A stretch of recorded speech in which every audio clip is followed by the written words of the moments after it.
Cher Seigneur, nous te Mwari vari remercions kudenga pour tes soins tokutendai bienveillants envers nous. nekutichengetedza We come together on this Sabbath. apa tiri kuuya pamwe chete pasabata rino. It's our desire that not only would you be with us, Chishuwo chedu kuti musangova nesu chete that we might come closer to you. asi tigouya kuswederawo pedyo nemi. In Jesus' name, Muzita rajesu, amen. amen.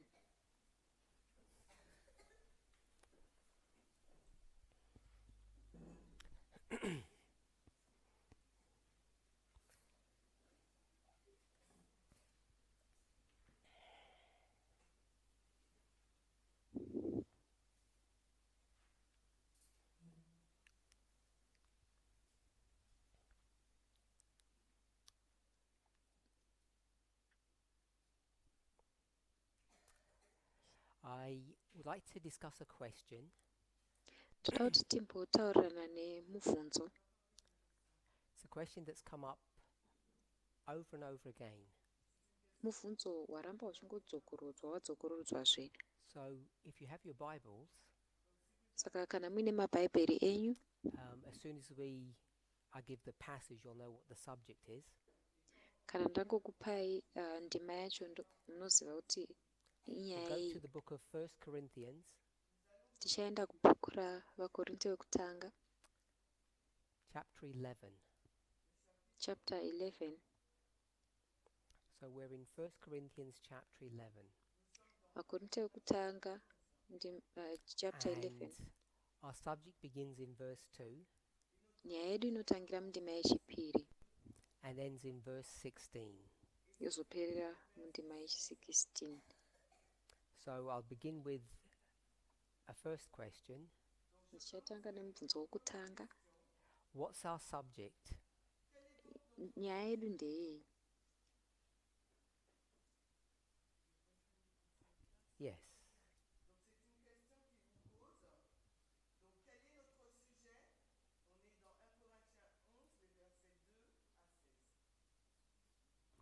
Submission. Submission. Submission. We're in 1 Corinthians chapter 11, Tiri muna vakorinte vekutanga chapter verses 11 2 to 16. ndima ya2 kusvika And I 16. asked, based upon this passage, what the question is about. Ndabvunza kuti maererano nepassage inoyi nyaya yedu ndeyei, mubvunzo ndewei. And I think someone said submission. Pane ataura kuti submission. Is that what you said? Anyone else? Pane mumwe here zvakare?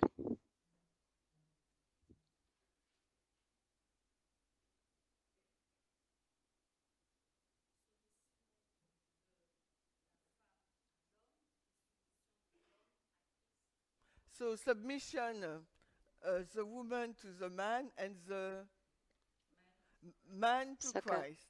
It's submission. Okay. Mudzimai So, achisubmita kumurume, we have two responses murume about achisubmita submission. kuna Kristu. Tine maresponse maviri ane maererano nesubmission. So I'll read the question as it was given to me. Saka ndichaverenga mubvunzo sokupuwa kwandakauita. And it's about hair, Ndewe about vhudzi. women cutting their hair. Madzimai kugera kwavanoita misoro yavo. This subject of hair cutting Iyi nyaya yekugerwa kwemusoro iyi is agitated in the movement, iri but kuzungunuswa mukati nowadays it's done memovement. quietly. Asi mazuva ano yakuitwa chinyararire. There was a school of the prophets recently Pane chikoro chemaprofita chakaitwa in manje manje Brazil. I'm kuBrazil. not sure how many of you watched it. Handisi kuti vangani venyu vakachiona. Obviously there were many classes. Obvious paine maklasi akati wandei. I haven't watched this particular presentation, handina kuona presentation iyi iri kutaurwa, but in one of the studies, asi mune chimwe chezvidzidzo there seemed to have been a discussion panoita sekunge pane nhaurirano about yakaitwa women and the way they appear. maererano nemadzimai uye kuti vanoratidzika So sei. I'll use the word dress, but that just means appearance. Saka ndichashandisa vara rekuti zvipfeko asi zvinongoreva kuratidzika. And specifically, it was about whether or not women should cut their hair. Izva zvakanangana nenyaya yekuti madzimai vanofanira kugera musoro wavo here kana kwete. So, as I say, I haven't watched the presentation. Sekutaura kwangu handinasati ndaona I'm not sure if presentation anybody iyi. here has. Handizivi kuti pane ari pano here akaiona, But even if you haven't, asi kunyange usina zvako, it's a subject that comes up so often. isubject inoramba I ichiuya think it's worth our zvakanyanya while to just discuss it briefly, zvokuti ndofunga kuti zvakakosha kuti tingotaura nezvayo, and perhaps you'd be willing to give me your perspective uye pamwe mune muchidawo kundipawo muono wenyu on this subject. maererano Is it okay nesubject for women to iyoyo. cut their hair? Is it okay Zvakanaka for here women to kuti cut their hair? madzimai vagerwe misoro yavo. Is it necessary? Is Zviri it necessary incorrect here, to do that? zviri like to get your incorrect views here on this. kugerwa. Saka ndoda kuona kuti muono yenyu ndeipi. So we began our conversation in 1 Corinthians 11, Saka nhaurirano yedu yakatanga kuna 1 Corinthians 11, and as I said, our subject is about hair, sekutaura kwandaita musoro wedu wenyaya ndewebvudzi, but we had two responses, asi tanzwa and I maresponse think that they maviri. were both correct Ndofunga kuti ese anga ari correct maresponse ayo, because they're about submission. nekuti ane chekuita nesubmission. That's the subject that's being dealt with in this chapter, Ndo nyaya iri kutaurwa nezvayo at mundima least this iyi, portion of it. at least muchikamu ichi Before chechapter we deal yedu. directly with this, Tisati tanyatsokupinda zviri can direct someone give me nazvo, their understanding pane anogona kundipawo here of kunzwisisa Paul's kwavo letter to the Corinthians? kwetsamba yaPaul kuvakorinde. I know he writes two letters, Ndoziva kuti anonyora and I know we're matsamba in maviri, chapter 11 now ezvinoti muchapter of 11 the first letter. yetsamba yekutanga. So we're close to the end, about 2/3 of the way into the letter. Saka takutosvika kumagumo, 2/3 What's your tisati tasvika understanding of kumagumo etsamba. this letter? Kunzwisisa kwenyu kwetsamba iyi Why is ndekupi? Paul writing to the church in Corinth? Sei Pauro ari kunyora kukereke yevakorinde?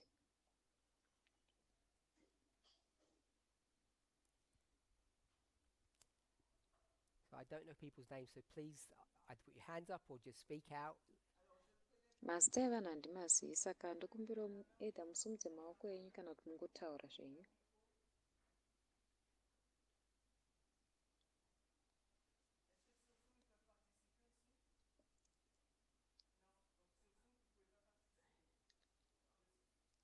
Yes.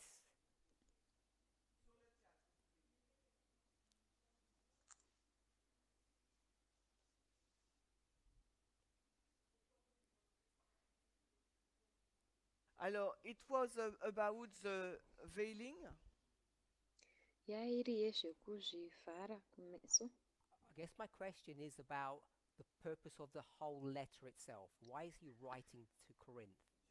Mubvunzo wangu ndewekuti tsamba yacho iri yese pamwe chete, sei Pauro ari kunyorera vakorinde?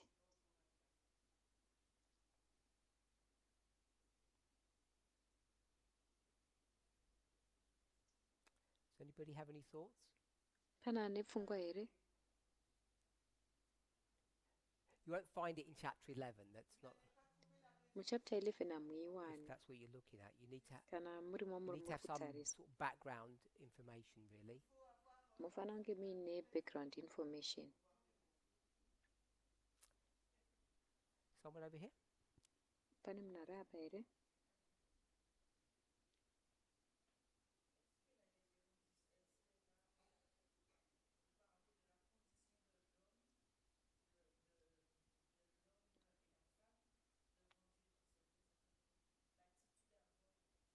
Is it about the behavior to adopt when the men and women present themselves to God?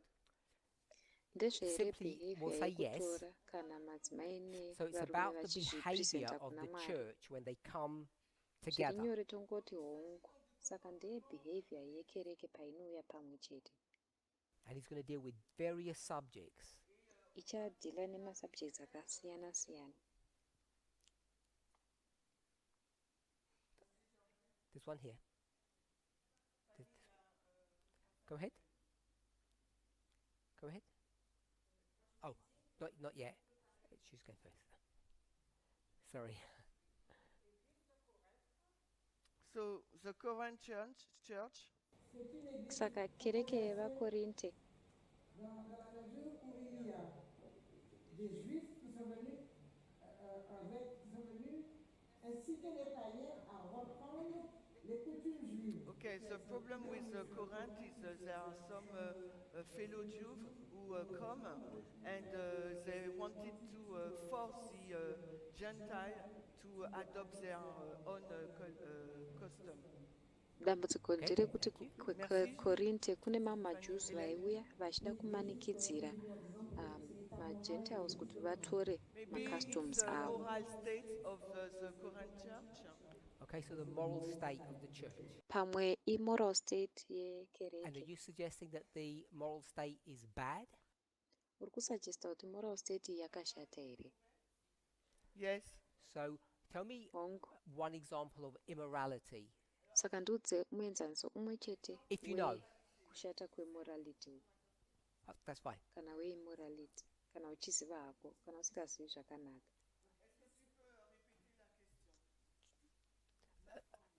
Oh, so the question is, why is Paul Mubvunzo writing ndewekuti to the Corinth church? sei Pauro ari kunyorera kereke yevakorinde?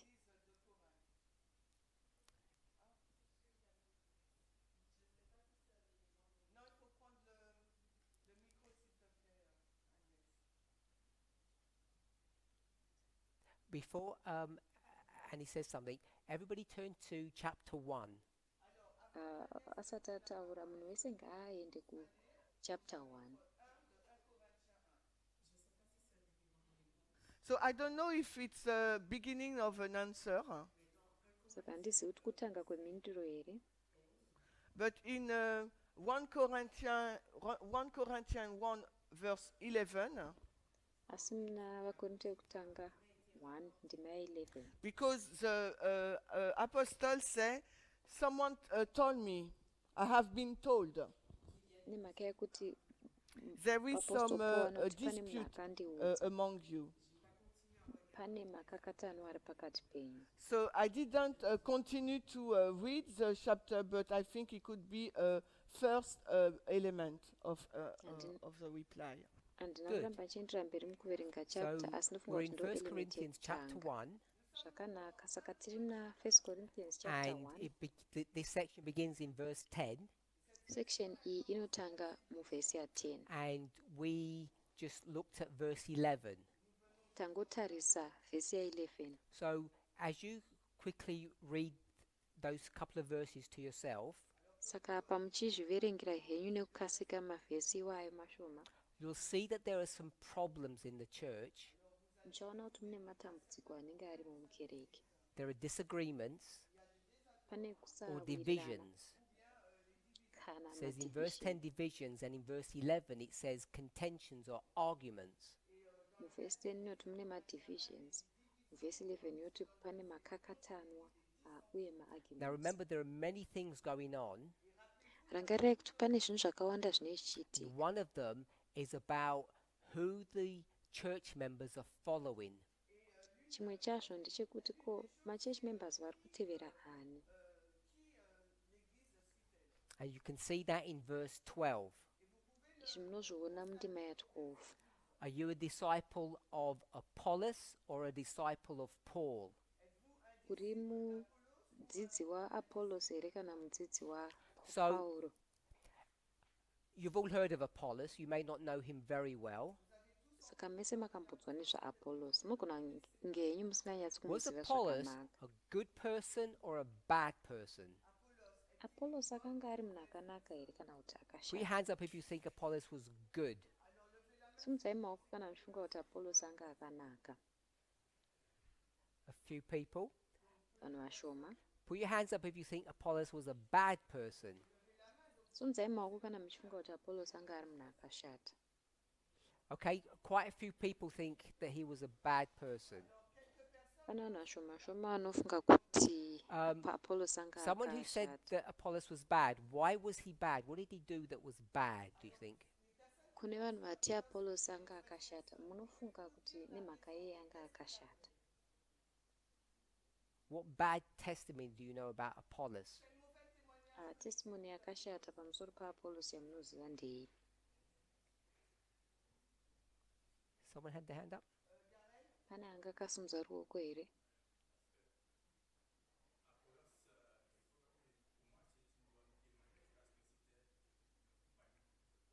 So for me, Apollos was a good character because it was Paul's companion.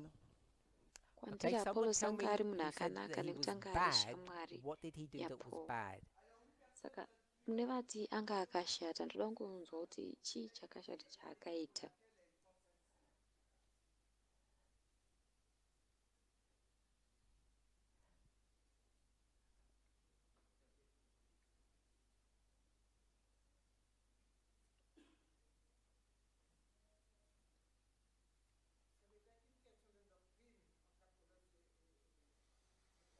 It was a doctrinal issue between Paul and Apollos.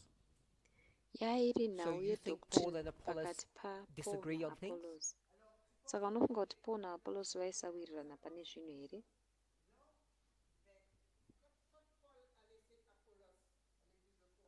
So no, but when Paul led Apollos at Corinth church, Paul paakasangana naApollos kuCorinth, cheche yeCorinth, Apollos acted like the Jew, Apollos think akaekta sezvaiita maJews. and it was appreciated by the people. So you think you think Apollos behaved Zvakaappreciatwa like a nevanhu. Jew and behaved badly. Donc tu penses qu'Apollos se Saka uri kufunga comportait kuti comme un Apollos juif et il se akabeheva comportait mal. semuJew, akabeheva zvakashata here?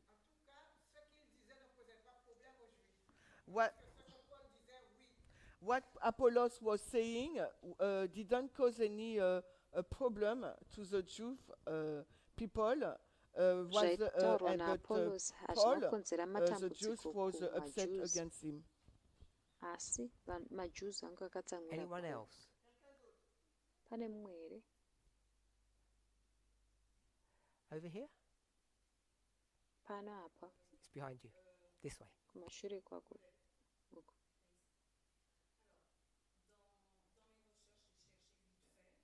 So I look across rapidly. Saka ndatarisa ndichiverenga So nekukasira. Apollos and Paul was friends. Apollos naPauro vanga vari shamwari.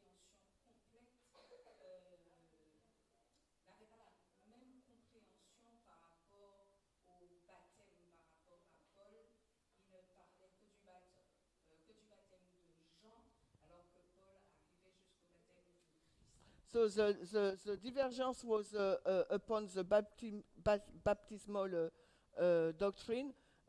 Paul was mainly talking about the baptismal of Christ, Division whereas yanga iri pabaptism. Apollos Paul were aiwanzotaura talking kubhabhatidzwa about the kwaKristu, baptism of John. asi Apollos only. achitaura kubhabhatidzwa kwaJohn, So John chete. we'll just point to a couple of verses. Saka tichangonongedza kumavhesi mashoma I shoma. think the overwhelming evidence is that Paul was a good teacher. Ndofunga kuti umboo hwakawandisa ndehwekuti Paul anga was ari mudzidzisi faithful. akanaka, anga Did I say akatendeka. Paul? I Ndati meant Paul here. Apollos. ndandichireva Apollos. Apollos was a good teacher, Apollos anga ari he was mudzidzisi faithful, akanaka, anga and he understood akatendeka, the scriptures very well. zvakare magwaro And aimanzwisisa he was a zvakanyanya. trusted teacher. Aiva mudzidzisi waivimbika naye. So I'll just give you some references, but I'm not going to read the passages. Sanchangokupai mareferences asi handisi kuzoverenga mandima Acts chapter idzodzo. 18, verse 24. Mabasa aApostori 18 ndima ya4. Apollos is introduced. He's born in Egypt, Apollos anointroducwa, anozvarirwa and kunyika he's someone who yeIjipita. understands the Bible very well. Munhu ainzwisisa magwaro zvakanyanyisa. And Apollos is in Corinth, Apollos anenge ari kunzvimbo teaching yeCorinth there, achidzidzisa ikoko, while Paul is elsewhere. apo Pauro anenge ari You find that in kunzvimbo. Acts 19, verse 1. Izvi tinozviona mumabasa avapostori 19 ndima ya1. Then we read 1 Corinthians chapter 1, verse 12. Tazoverenga vakorinto yekutanga chapter Now, 12, When we go to chapter 3, 1:12. Patinoenda kuchapter 3, Paul begins to develop what the issue is. Paul anotanga manje kuchitsanangura kuti nyaya ndeyei. Paul says Paul in anoti chapter 3, verse 4, muchapter 3 ndima ya4, if you say I follow Paul, or if you say I follow Apollos, that means you're carnally minded. kana iwe ukati ndoteera Paul kana kuti ndoteera Apollos zvinoreva kuti une pfungwa It dziri means you're in the carnal, flesh. zvoreva kuti uri munyama. If you take sides about who you follow. Ukatora mativi ekuti ndinotevera uyu here kana kuti ndinotevera He uyu. then goes on to say in verse 5, Anoenderera mberi achitaura both mundima ya5, Paul and Apollos are just ministers or teachers. vese Paul naApollos vadzidzisi kana maministers. Both men have been given to the church by God. Varume vaviri ava vanenge vakapiwa kukereke naMwari. But in verse 6 he says, Mundima ya6 anotaura achiti, I planted the seed, ini ndakadyara mhodzi, but Apollos has watered the seed, asi Apollos akadiridzira, which means he's Mhodzi done a iyoyi. faithful job, zvoreva kuti akaita basa rake but the rakatendeka. growth of the church in Corinth, Asi kukura kwekereke kuKorinde, but the growth of the church in Corinth asi kukura kwekereke kunzvimbo yeCorinth wasn't done by Paul or Apollos, it was by God. hakuna kuitwa naPauro kana naApollos, kwakaitwa naMwari. So there are issues in the church there, Saka pane nyaya dzinenge dzichiitika and people are mukereke ikoko. focusing on the teaching style of the various ministers. Vanhu vanenge vachinyanyawo kufokasa nestyle yekudzidzisa And Paul yevaministers says that's vakasiyana not siyana. a genuine issue. Paul anoti haizi nyaya iri genuine iyoyo. So I want us to understand the problem isn't those two teachers. Saka ndoda kuti tinzwisise kuti dambudziko havasi vadzidzisi vaviri ivava. There's something much more fundamental. Pane zvimwe zvakatonyanya kuita fundamental. So Paul has taught the Christian church in that dispensation Saka Paul anenge adzidzisa kereke yechiKristu mudispensation iroro some fundamental truths. zvimwe zvokwadi zviri fundamental. And when he taught that truth and moved on, Paanodzidzisa chokwadi ichocho ofambira hake mberi, he assumed that people would understand, akaasuma kuti vanhu vaizongonzwisisa, but he was wrong. asi Now akanga what ari he wrong. does as a Chaakazoita faithful minister seminista ari is that faithful, he leaves people in charge to take care of the flock in his absence. ndechekuti akasiya vanhu kuti varindire flock yake This paakanga is not a asipo. criticism of Apollos' work. Uku hakuzi kushoropodza kwebasa raApollos. When I say this, Pandinoti the problems izvi that are arising in the church in Corinth. ndoreva matambudziko ari kusumuka mukereke So, yeCorinth. what kind of a world do people live in in the first century. Saka mu1st century vanhu vanenge vachirarama munyika ipi? How would you describe the world? Unoitsanangudza uchiti yanga iri nyika yakaita sei?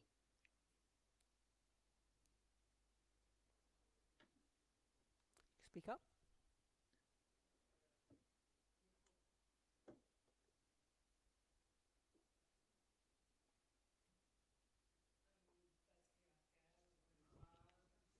So it is a rural world, a patriarchy world. Rural. Saka yairi Yeah. nyika yekumamisha, nyika Yes. yepatriarchy. So we have patriarchal. Saka tine patriarchy apa.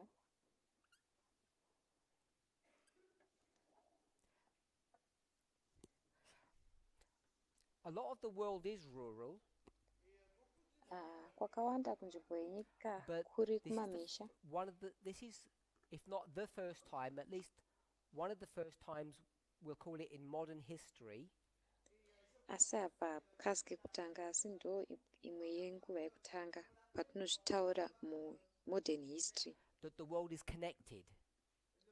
kuti nyika yakabatana. So you've probably either heard or you may have done studies on the information highway or the connection between all the major countries and cities of Europe. Saka pamwe mune makambonzwa kana kuti makaita zvidzidzo zve-information highway inobatanidza nzvimbo dzakasiyana siyana So this is the road maguta system that emueurope. Rome gives to Europe.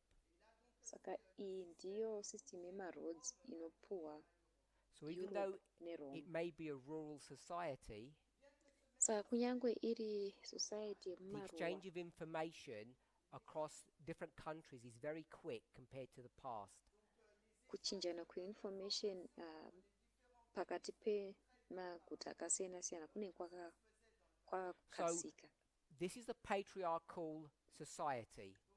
Saka iyi isociety That's what the yepatriarchy, world is built upon in that history. ndo hwaro hwakavakirwa nyika Whether you go to munhoroondo the iyoyo. church, the Jewish church, Zvisinei kuti waenda mukereke yevajudha you here go to a pagan religion, kana kuti ukaenda kuchitendero chevapagani, or you go to what we might call the secular world, the government. kana kuti ukaendako kune yatingati secular world kana kuti Everything is hurumende, patriarchal. zvese zvinhu zvinenge zviri patriarchal. We might also use another word. Togona zvakare kushandisa rimwe vara. The economy of the world at that time period Economy yenyika is munguva built on a iyoyo particular model. inenge yakavakwa pane imwe model. It's not capitalism or socialism that I'm thinking of. Handisi kufunga nezvecapitalism kana socialism. What system is it built on? Inenge yakavakirwa pasystem ipi?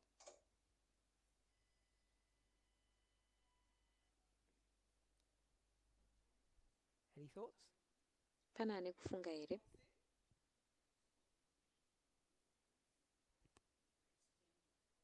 Exchange of products. Kuchinjana kwemaproducts.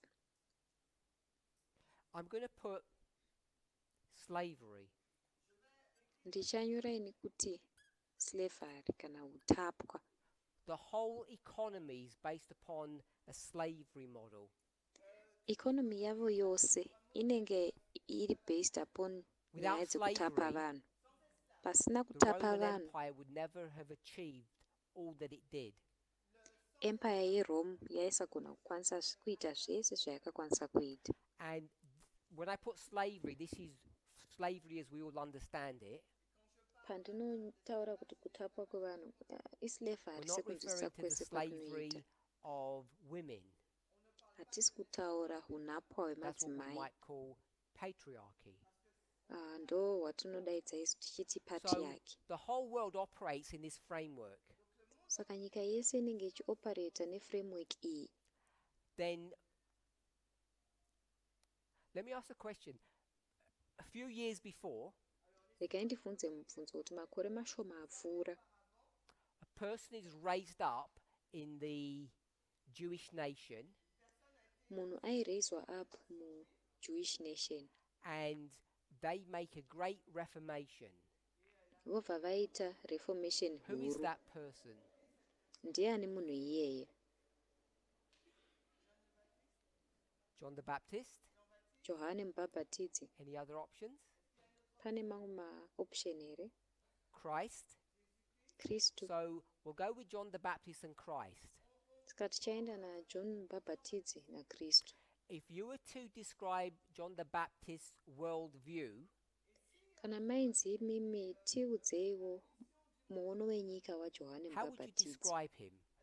Maimudescribe muchiti kudii? So would you say he's progressive, Saka maiti here munhu anofambira mberi, munhu ari liberal, kana kuti munhu ari don't use those conservative. words, Usashandisa mavara iwayo. they're too easy. Akanyanya What's kupfava. his worldview? Muono wake How wenyika would you describe wakamira him? sei? Ndeupi? Munomutsanangura muchiti kudii? Sorry? Oh.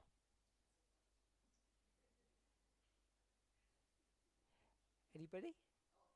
Pane mumwe here?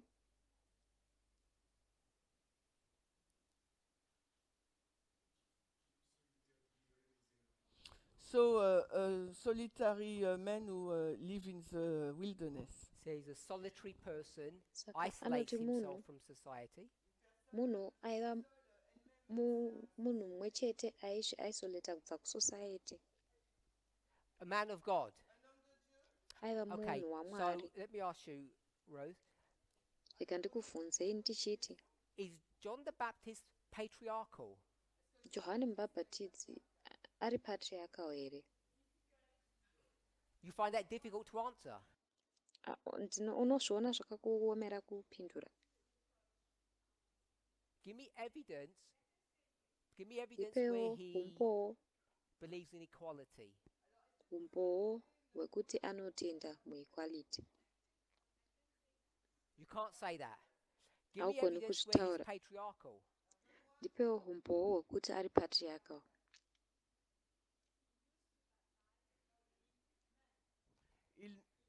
Je pense qu'il ne baptisait que les hommes. N'oublie pas que je traduis. Donc, il baptisait que les hommes, je pense.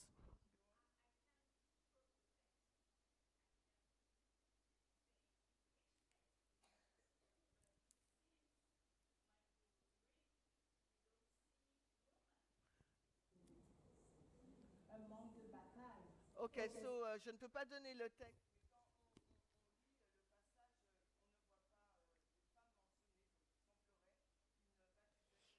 So you've said that it appears that he is patriarchal because all of his disciples, the evidence that we have, they're all men. Saka wataura uchiti zvinoradzika kunge ari patriarchal nekuti vadzidzi vake vese madisciples avainawo Okay, anenge ari vanhu rume. over here. Alright, apo.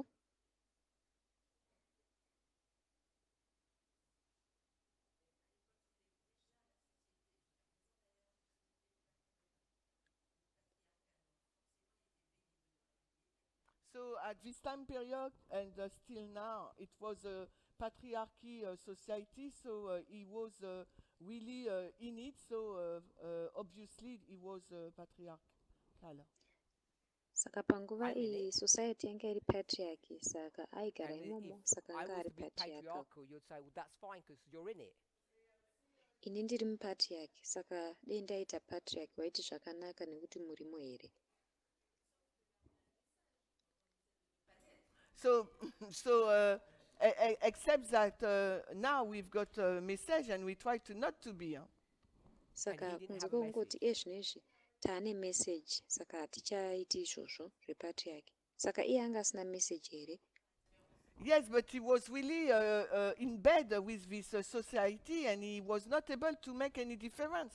So he didn't have a Maongo message, or he asanga did. akanyanya kumwirira musociety iyi. A message of equality. Saka aita patriarchy. Saka uri No. kuti anga Did he asina believe in message here. equality? Anga aine message yeequality here. Aitenda muequality here. And he's the man of God? Kwete. Saka asi munhu Oui? waMwari here. Okay, so you can be a man of Bongo. God, Donc nous pouvons Saka être un unogona homme kunge uri de Dieu, munhu say a waMwari, person of God, une tongoti personne de munhu Dieu, waMwari, and not believe in equality et ne pas croire en worega l'égalité. kutenda muequality in that history. munhoroondo iyoyo. Okay. hongu. All right. Yes. You want to express it in your words? Uda kuzvitaura nemazwi ako here? That's fine.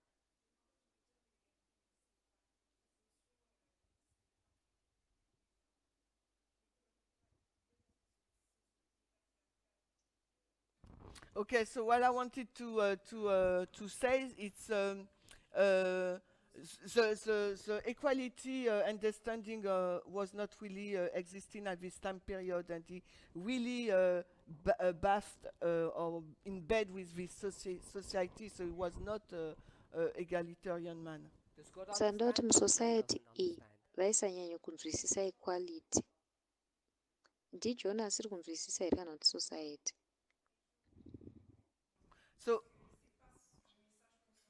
So I think that God understands, but John cannot understand because it was not the message for his time. So God isn't Saka teaching. ndofunga kuti Mwari that means that, anonzwisisa asi John cela signifie que haanzwisisi Dieu nekuti yaisiri n'enseignait message pas yenguva Jean à yavo. cette époque. Saka kuti Mwari aisadzidzisa John Okay. here. Well, that's what my question was, equality. So God knew about equality, but God decided not to teach John that. Saka uri kuti Mwari aiziva zveequality asi akasarudza kusadzidzisa John message iyoyo here. So God raises up Saka Mwari someone who anoraisa up promotes patriarchy. munhu anopromota patriarchy. You're willing to call that person a man of God. Vanhu vanotori willing kumudaidza vachiti munhu waMwari. And what is John's message or mission then? Saka message kana mission yaJohn ndeyei? So it's to teach on the first advent of Jesus. So his job Saka is ndeye to tell people kudzidzisa Jesus is kuuya coming. kwaJesu kwekutanga. Saka John basa rake ndere kudzidzisa vanhu kuti Anyone Jesu ari else? kuuya. Pane mumwe here zvakare? We need more people than just a few. Tinonidha vanhu vakati No, you wandei go ahead. than Nobody vashoma. else is answering. Okay, pindura hako nokuti hapana mumwe ari kupindura. I didn't What's the remember. first angel you said? Mati John anga ari Okay, first donc angel. n'oublie pas que Jean. I don't know what that means. Handisi ndadaro handizivi kuti zvinorevei. So Saka you remind me. ndiirangaridzewo.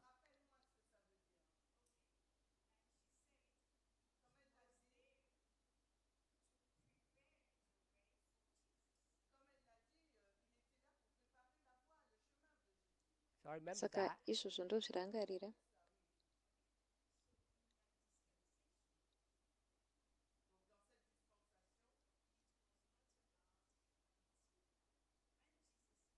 I understand Ndonzwisisa that. izvozvo. Tell me what it's Ndiudze kuti about. ndezvei. Except to Kunze prepare the way. kwekuti kugadzira nzira. Repentance. Kuti yaiva nyaya yekutendeuka. We'll stop Tomira there then. ipapo. So his message is a message of repentance, Saka message yake yaiva message yekutendeuka. which means to stop doing Zvoreva sin. kuti kumira kuita chitema. So what sin is he telling people to Saka stop chitema doing? chipi chaari kuudza vanhu kuti vamire kuita? Because you can carry on abusing Nekuti your unogona wife, kurambaendera mberi uchiabhusa but there's some mudzimai other sin vako, that you're supposed to asi stop pane doing. zvimwe zvinhu zvaaifana kumira kuita. What is the sin that you're supposed to Chitema stop? chipi chavaifana kumira kuita?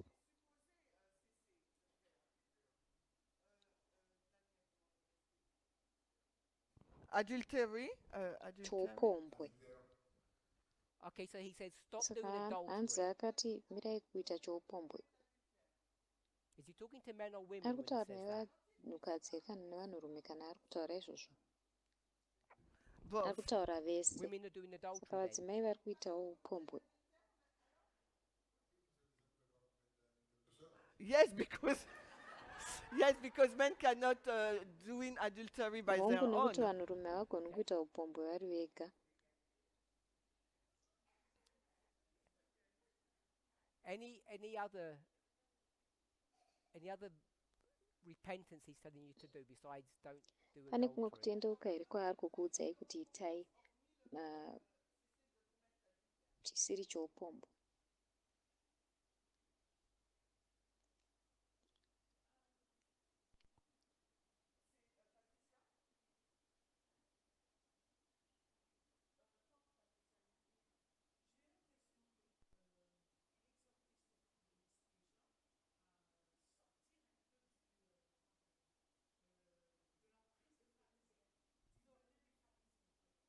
So he exhorted people to to go out from the teaching of the Pharisees. Saka aikurudzira vanhu kuti So he says, vasiye don't follow the dzidziso Pharisees. dzevafarisiya. Saka akati musatevera mafarisiya. Yeah.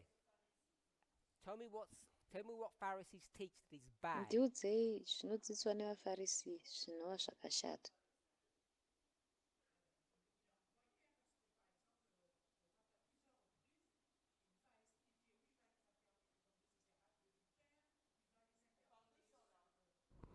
Jean. So he will call the Pharisees of viper.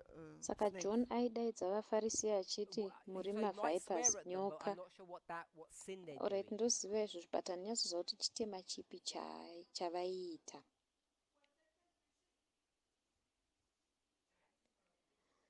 The pride of the Pharisees. Kwaiva kuzvitutumadza Pride. kwavafarisiya. Okay, so he says, don't have Alright, saka pride. hanzi akati musazvitutumadza.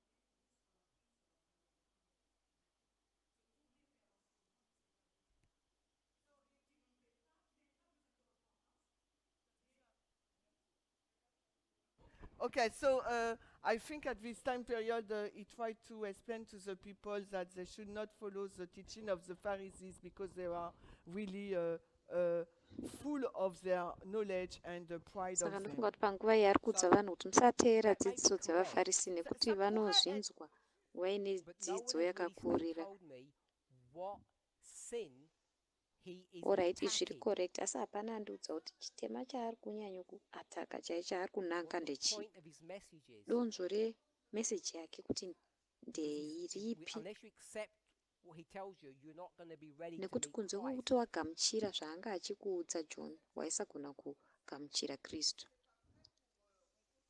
So let me give Saka a regai suggestion. ndikupei suggestion. We've spoken about Tataura Pharisees. nezvevafarisiya. We know that John is patriarchal, Tinoziva kuti John ari patriarchal. so he's not going to deal with women's Saka haasi rights. kuzotaura nezvemarights emadzimai. And if you read what he Ukaverenga says, zvaanotaura, neither is he going to deal with slavery haasi rights. kuzodhila nemarights evanhu vari muutapwa. But what he does Asi say, zvaanotaura, when people say, don't be like the vanhu Pharisees, pavanoti musava savafarisiya, is he expects people to be treated fairly. ndezvekuti anotarisira kuti vanhu vabatwewo zviri fair, Unlike the Pharisees. zvosiyana nemafarisiya. So if we were to use the word treat people Saka fairly, taishandisa mavara ekuti batai vanhu zvakanaka, respectfully, zvine respect. what would we call that? What word would we Tinozvidaidza use? tichiti chii? Ivara ripi ratinoshandisa?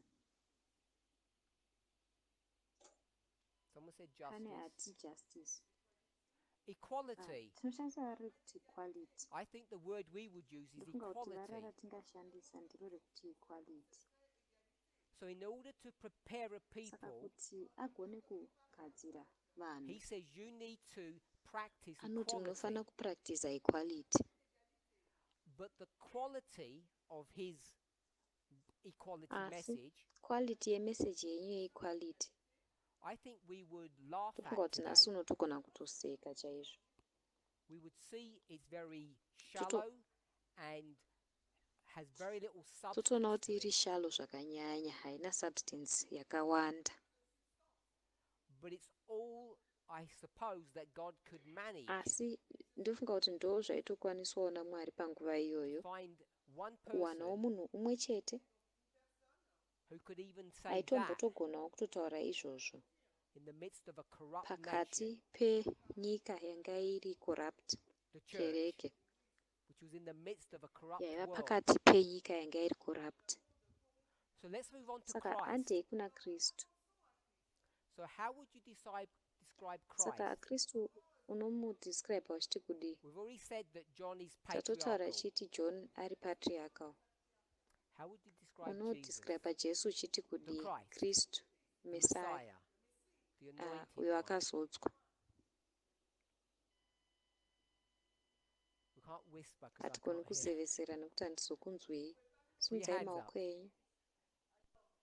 One over here. Okay, so she said Jesus cannot be patriarchal Saka ati Jesu hagoni kuve patriarchal.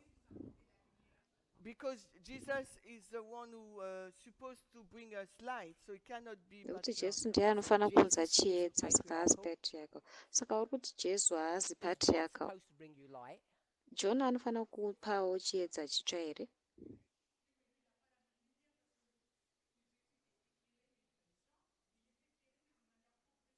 So it is not, Patricia, they haven't got the same light because John has got a progressive Havana light. chiedza Jesus chakafanana has a full nekuti light. John Jesus ane has full chiedza light. chiri progressive. Jesu ane chiedza Yes. chese Do I have full light? chechizere.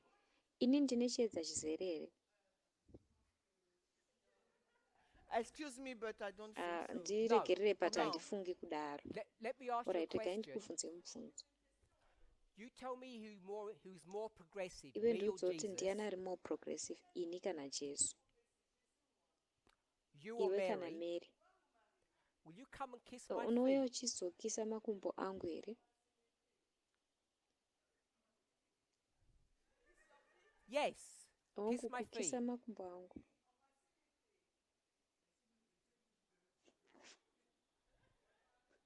So if God tell me to do it, I might Saka do Mwari it. akandiudza kuti I don't know how God ndizviite speaks to you. ndozviita. Handisi kuti Mwari anotaura newe sei. And I'm not saying that you Handisi have kuti to. unofanira kuzviita kwete. Would you think it's appropriate for me to let you But kiss my unofunga here feet? kuti zviri appropriate kuti ndikusiye uchikisa makumbo angu? You think it's Unofunga appropriate? kuti zviri No. appropriate here? Kwete. Would you kiss Uko Jesus' feet? Jesu makumbo unomakisa here? Now you want to Ezvino think? wakuda kufunga.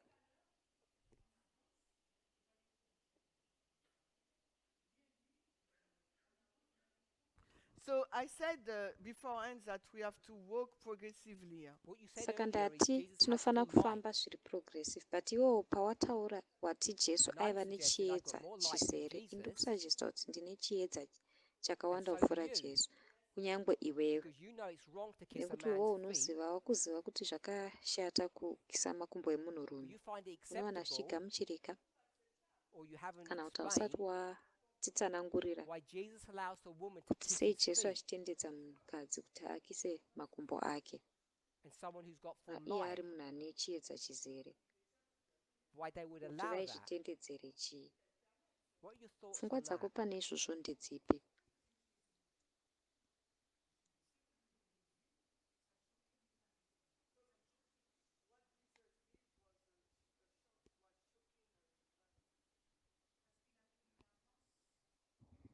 Would it shock you Zvingakushamisa here if a leading man in this movement let women kiss his feet? Would that kana shock you?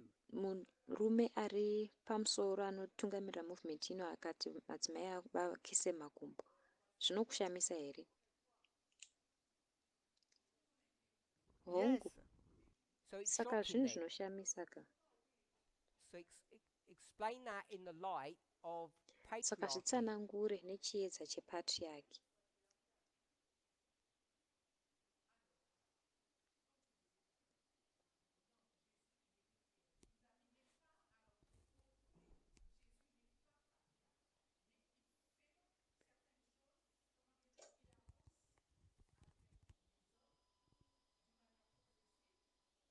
Alors, So as I said before, Jesus is not patriarchal, sezvandambotaura kuti jesu he haasi moved patriarchal forward with asi others anofambira in mberi a progressive nevamwe way. nenzira iri progressive. Let me Saka summarize. regai I know I've let ndisummarize, someone else ndaakuti speak mumwe now. munhu Alors, ataure j'aimerais que izvezvi. quelqu'un d'autre. If I let all the women kiss Ndikati my feet, vanhukadzi vese ngavakise makumbo angu, I said, I'm not ndoti haina patriarchal, handisi patriarchal ini, but I let you do asi it ndokusiya uchizviita because that's the kind of thing women like nekuti ndo doing. chinhu icho chinofarira kuitwa nemadzimai, Because that's how we've just described nekuti ndo Jesus. kutsanangudza chidescribe Jesu kwataita. And I think you all Ndofunga know, kuti munoziva, either we'd call that foolish or we'd call it either abhorrent. tinogona kuzvidaidza chiti zviri foolish kana kuti tozviti zvinhu zvatinotovenga. And I find it interesting that we're prepared to say Jesus is not patriarchal. Ndoona zviri interesting kuti vanhu vanotogadzirira kutaura vachiti Jesu haasi When the patriarchal, men said to nekuti Jesus, vanhurume pavaitaura kuna Jesu vachiti, what did the men say varume ava to vakati Jesus? chii kuna Jesu, vaiti chii kuna Jesu.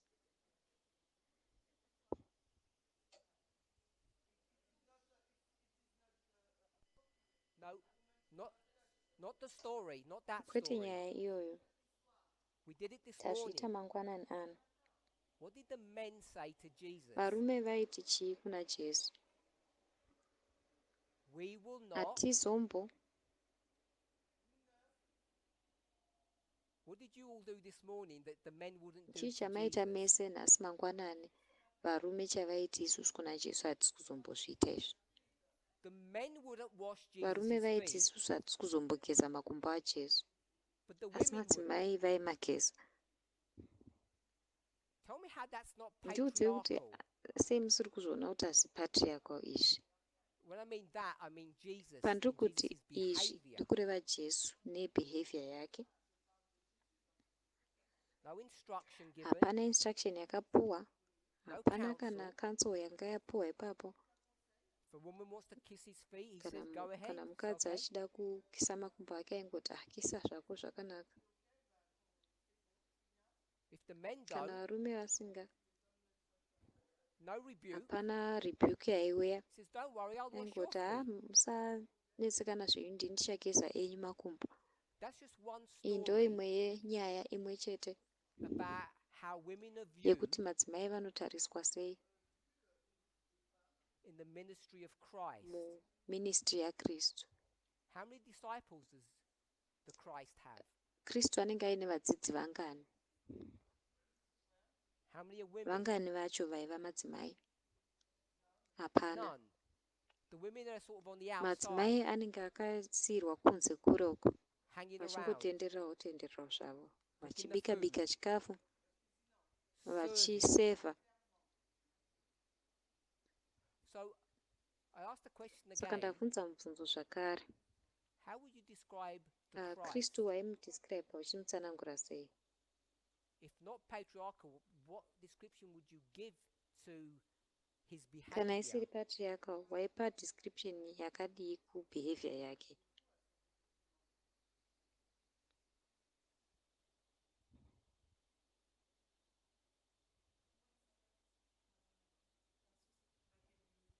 So for me, he just adapt himself.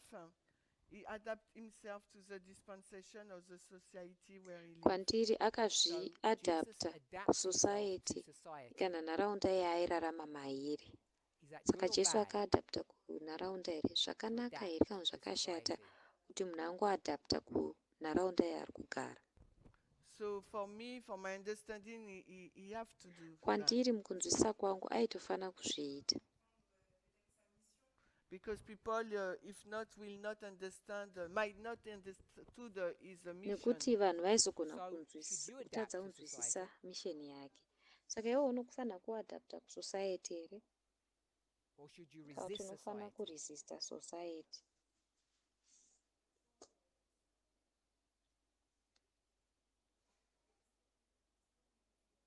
I don't know how to answer to that question. It Handisi kuti depends. ndopindura mubvunzo Why iyoyo adapt ndichiti or chii. resist? zvinodependa. Saka ini ndofana kuadapta here Adapt means kana follow kuti society, kuresista. Kuadapta zvoreva kutevedza which means zviri let kuitwa women serve munharaunda, me. zvoreva kuti vadzimai ngavandisevhe zvavo. So by principle, we have to Saka resist. tichitaisa principle tofana kuresista. For example, today, Semenzanzonhasi. so a man wash woman's feet and vice versa. Rume aigeza makumbo emadzimai uye vice versa. So if Jesus is taking the same position as Kana us Jesu today, achitora position yakafanana neyedu so nhasi, there is no pane problem. pasina dambudziko. He's not sinning. He's not a patriarchal Haasi person. kutadza, Said by haasi principle, haasi munhu ari patriarchal. we have to do Iwati what? neprinciple tofana kuita sei? But when you spoke of Jesus, you said it was wisdom for him to Asi adapt, pawataura nezvajesu wati yaiva wisdom kuti iye aadapte, which means to follow. zvoreva kutevedza. So Jesus is wise to carry on the patriarchal system, and we need to be principled and Saka fight Jesu it. anenge ari wise kuramba achiendera mberi nepatriarchal system here, isusu tonzi tirwise.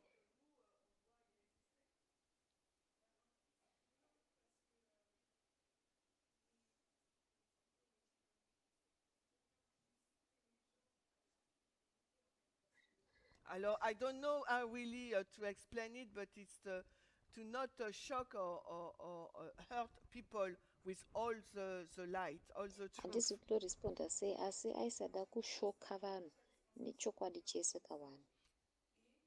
So each dispensation there is a new message, Saka and dispensation imwe neimwe pane paine message itsva.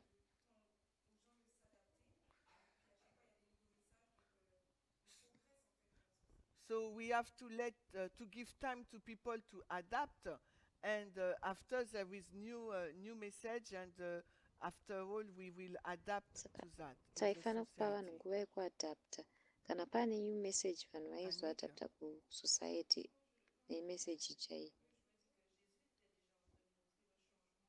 So when I analyze a little bit, I can see that Jesus was already showing the Saka transition, ukazonyatsozviongorora taizoona kuti Jesu anga akutoratidza shanduko iyi. because we know at this time period women and men did not mix. Nekutoziva kuti panguva together. yake madzimai nevanhurume vaisanyanya And kuvhengana in this pamwe chete. history, he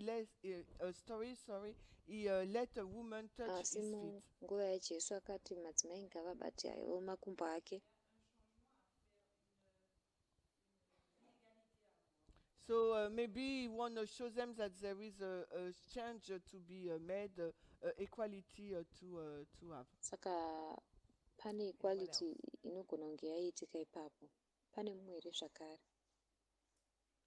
Okay, so we've gone from Okay, John, saka tabva kuna John tikaenda to kuna Christ, Kristu, and now let's go ezvino to handei Paul. kuna Pauro. So is Paul Saka Paul ari patriarchal patriarchal here or kana egalitarian? kuti ndewe equality here?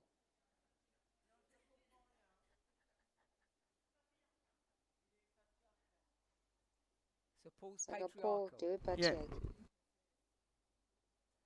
Who was more patriarchal, Jesus or Ndiani Paul? anga akanyanya patriarch, Jesu kana Paul? What was my question? Mubvunzo wangu wanga uri wekuti kudi Paul is more patriarchal Paul than Jesus. ane patriarch yakawanda kupfuura yaJesu.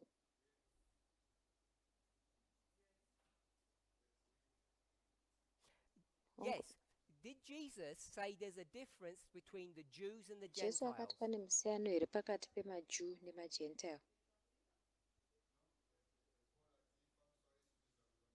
Yes, no, but Paul said No, I asked woman. about Jesus. Kwete Did Paul Jesus akataura think nezvemadzimai. there's a difference between the Jews and the Gentiles? He Ndabvunza said kuti yes Jesu or no. akati pane musiyano pakati pemaJew nemagentile here. Wati hongu here kana kwete? No. Kwete. So Jesus never treated Gentiles differently Saka to Jesu Jews. haana kumbotrita magentiles zviri different kumaJews.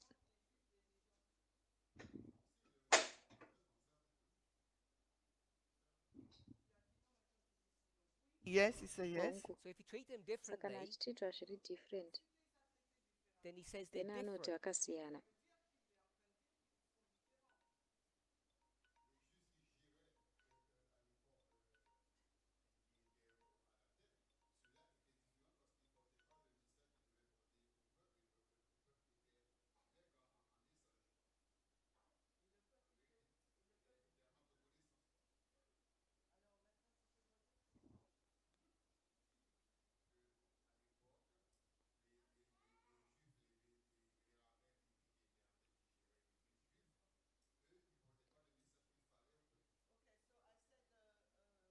At this time period, the rabbi, there was not sharing the right message to the Saka people. panguva iyi I'm not marebhais asking about the rabbis, vaisasheya I'm asking meseji does chaiyo kuvanhu. Jesus treat Jews and Gentiles Saka ina hanzi differently? kubvunza marebhai, ndabvunza kuti Jesu aitreata maJew nemagentile zvakasiyana here. And you said that Jesus treats them the Ukati same. Jesu aivatriita zvakafanana.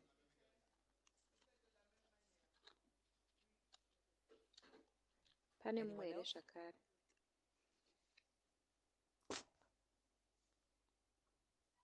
Because I think Jesus treats Jews and Gentiles very Nekuti ndofunga differently. kuti aivatriita maJew nemagentile zvakasiyana.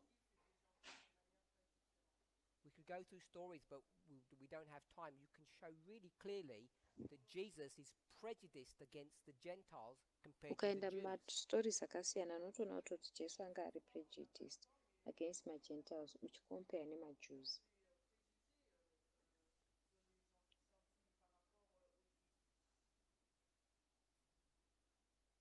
When Jesus sends his disciples out to save people, who does he tell them to Jesu save? paanoti vadzidzi vake vaende kunosevha When vanhu, Jesus ndevapi sends his vaanonzi disciples out to vasevha? save people, who does he say to go to? Anovati vaende kune vanhu vapi?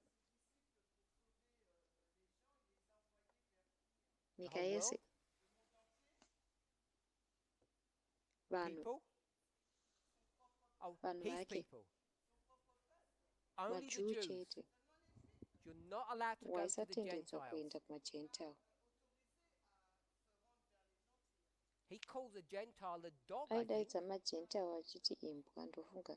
You never see him calling Jews Asi dogs, anambomuona achidaidza maJew achivati imbwa, except the kunze Pharisees, of course. kwemaFarisi. But that's a different Asi iyi issue. inyaya yakatosiyana. I think there's lots of evidence that Ndofunga kuti pane evidence Jesus yakawanda treats them yekuti differently. Jesu anovatriita zvakasiyana. So I'll Saka ask the question ndichabvunza again. mubvunzo zvakare.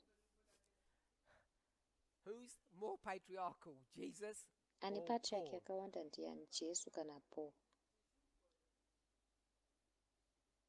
Who said Ndianati Paul? Paul. Where's your evidence that Paul is more patriarchal Umbowo than hwako Jesus? hwekuti Paul ari nepatriarch yakawanda kupfuura Jesu ndehuri kupi? So through the scripture,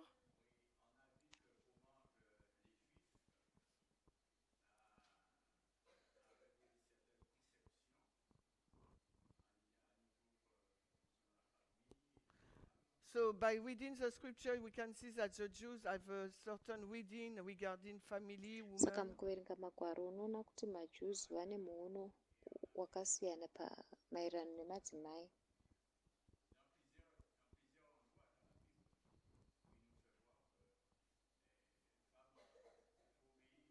So in several places in the Bible, we can say that he said to women to obey and to Saka submit. munzvimbo dzakasiyana-siyana that? tinoona kuti akataura kumadzimai kuti vateerere uye vasubmit. Paul.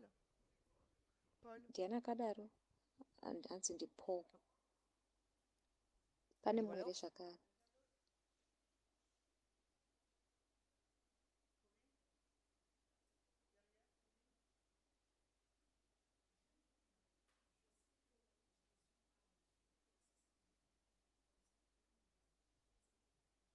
So I've got a little difficulty. I know that Jesus acted like he was a Saka patriarchal. ndine difficulty. Ndoziva kuti Jesu aiita sechipatriarch. So, but I said it's Jesus, so that's why I have some Asi nekuda difficulties. kuti ndiJesu ndosaka ndiri kuomerwa. And I don't understand why we try to make a difference by saying who was more or less handisi sei patriarchal. tinoda kuita musiyano wekuti ndiani anga Because aine patriarchy either you yakawanda are kana or you're ishoma, not. nekuti either You don't think unayo there's patriarchy degrees? kana kuti hauna. Saka hausi- Degrees of bad haufungi kuti kune behavior? madigiri ebehaviour yakashata here? You think there's just Unofunga good kuti and kungori bad? nezvakanaka nezvakaipa chete?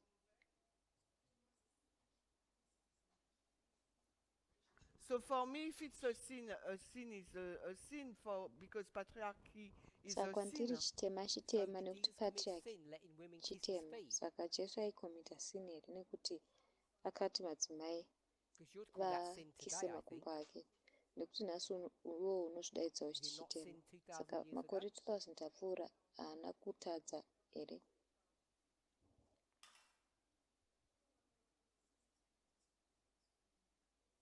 So when we haven't got the knowledge, shall we say that it's a sin? I don't think. I don't know. Kana tisina Jesus didn't have ruzivo tinoti knowledge. chitema, handizivi. Saka Jesu aiva neruzivo, haana kutadza. Okay, I was just answering your question the way you Alright, framed it ndiri to me. kupindura mubvunzo wako mubvunzire wawauita kwandiri. If I Kana said ndikati inini all the women go to the back, madzimai ese ngavaende kumashure, not the back of this room, into the kwete back room, kumashure kwerumu ino, kuenda kuimba iri kumashure. did someone say Pane why? munhu abvunza kuti nemhaka yei? Because they're Nemhaka women. yekuti madzimai. You'd think that was Waifunga bad. kuti zvakashata, But when Jesus does similar asi Jesu things paanoita zvakafanana or allows bad behavior to carry kana on that way, totendedza behaviour yakashata kuti rambe ichienderera mberi nenzira iyoyo, everybody says vanhu it's vasi vanoti okay. zvava zvakanaka. So if we were in a Kana meeting tiri now mumeeting nhasi, and the women were doing all the madzimai ese serving, vachisevha, wouldn't someone hapana object? airambirana nazvo here? Who objects when Mary's sister Ndiani does anoramba that? sister yamary paanozviita zvakadaro? They just think it's her job. She's the Vanhu hostess. havafungi here kuti ibasa rake, ndiye ari kuhosta. Jesus doesn't complain. He accepts it, the Jesu servitude. haakomplaini, anotogamuchira kusevhwa ikoko. I just find it interesting that people find it acceptable when Jesus behaves that Ndozviona way. zviri interesting kuti vanhu vanofunga kuti zvinhu zvinogamuchirika kana Jesu behind you. achiita izvozvo kumashure.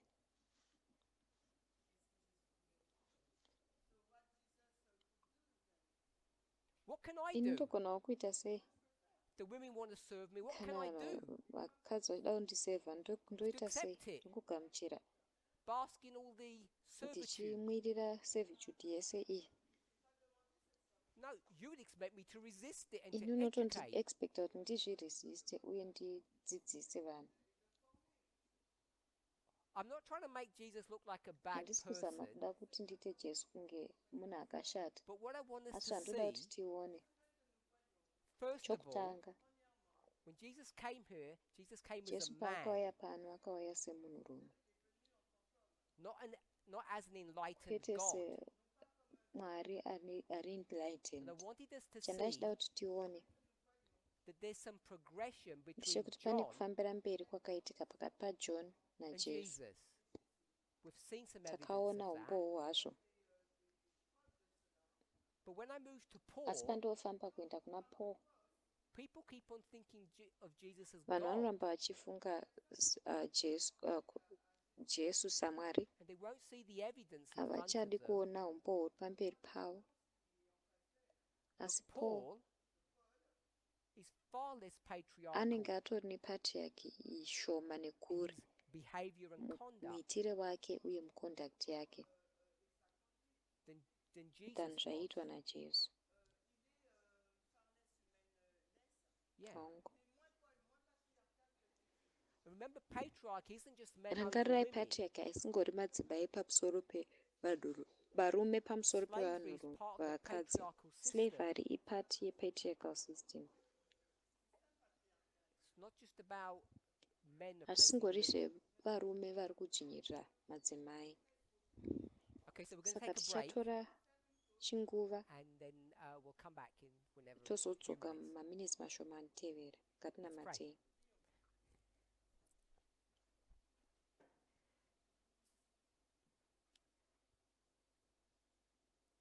Dear Lord, we Mwari, thank you tokutendai that you give us the ability to kuti question and think, munotipa simba rekubvunza nekufunga, that we can not only question kuti ourselves, hatingozvibvunzi tega isu one another, pakati pedu, but we can also question asi your togona prophets kutobvunzawo maprofita enyu, and hopefully with great humility, tichivimba kuti nekuzvininipisa you've kukuru given us the privilege to question tipewo you mukana wekukubvunzai, so that we can discuss, kuitira kuti tigone kutaura, examine, tichiongorora, and even dare to criticize tichigonawo kushoropodza how you have dealt with human beings through kuti history. makashanda sei nevanhu kuburikidza munhoroondo. I thank you for that great Ndokutendai privilege nemukana iwoyo mukuru, and hope that each of us exercises that power with ndovimba kuti care. umwe neumwe wedu anoexercise simba iroro necare.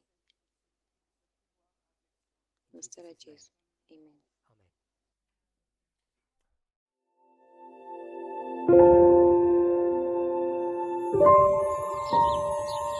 Amen.